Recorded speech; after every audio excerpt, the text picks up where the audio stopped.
I'm Lindsey Salatka, and I am reading I Am Ajumma. Can you hear me? Okay. Yes. Here we go. How do I look? I tugged my short, permed black wig forward with my fingernails in a last-ditch effort to cover the grays in my temples. I tucked in a few straggly blonde strands in the back. I sucked in my stomach and cinched my pink fanny pack tighter, like a corset. I turned away from the mirror to model my ensemble for my husband, one jazz hand up, the other out. You look, different, he said.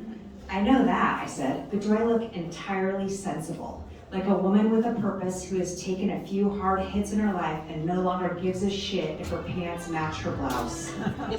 I zipped my brown plaid quilted vest up to my chin and then unzipped it again. My pants, a loose black polyester blend with a blue and white floral pattern and elasticized waistband, were a smidge too short. My mid-length pink socks met them where they ended. The sturdy off-white sandals, complete with heel straps, were there too. I pulled the undershirt sleeves down to cover my wrists. I think you achieved the desired effect, he said. Good, I said, and exhaled. I'm a little nervous. Is that silly? He smiled. Which part? Point taken. After a few beats where he perhaps searched for the most favorable wording, he asked, do you think this is a midlife crisis? I paused, thoughtful, as I positioned my full-face pink vinyl holographic visor. I prefer to look at it as a midlife awakening. However, if this is how my midlife crisis manifests, you're very lucky. I kissed him. Wish me luck. Bye. And with that, I trounced out the door and down the steps to meet my fellow flash mobbies. I flash mob with a group called Ajumma EXP. You might say we have a different mission than your everyday flash mob. We are all middle-aged women and damn proud of it.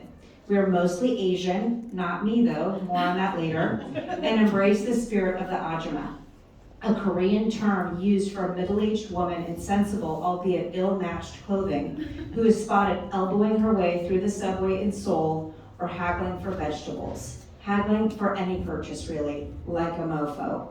Ajummas don't take shit, not from anyone. We used to take shit in our youthful prime and took it for far too long. We didn't have much of a choice back then.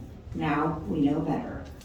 My time performing with Ajumma EXP has been unbutton your pants at the dinner table liberating, but it also ushers in a whole host of questions with good reason. Questions that are asked of me and questions I ask myself. I'm a middle-aged white woman dressing like a middle-aged Korean woman. If mostly Asians didn't surround me, this choice would be inexcusable. No one understands my history with these women. How could they? Should I expect people to extend grace to me, to pause and consider me with curiosity and joy instead of anger and judgment for what could justifiably be labeled cultural appropriation? I go back to how this began. Almost 20 years ago, I moved to Shanghai with my family. The transition was, in a word, rough. I did not understand their culture. I did not appreciate how they communicated or interacted. In my defense, it was hard to decipher. I mistook someone yelling in my face as a sign of aggression instead of a friendly greeting. I could not get used to the bathrooms, the setting for many unfortunate accidents. I couldn't stomach the driving, which was terrifying and risked a higher life and death level of accidents. I was flummoxed by the yeses that were nos, because why not just say no? You're a haggling culture, give me someplace to start.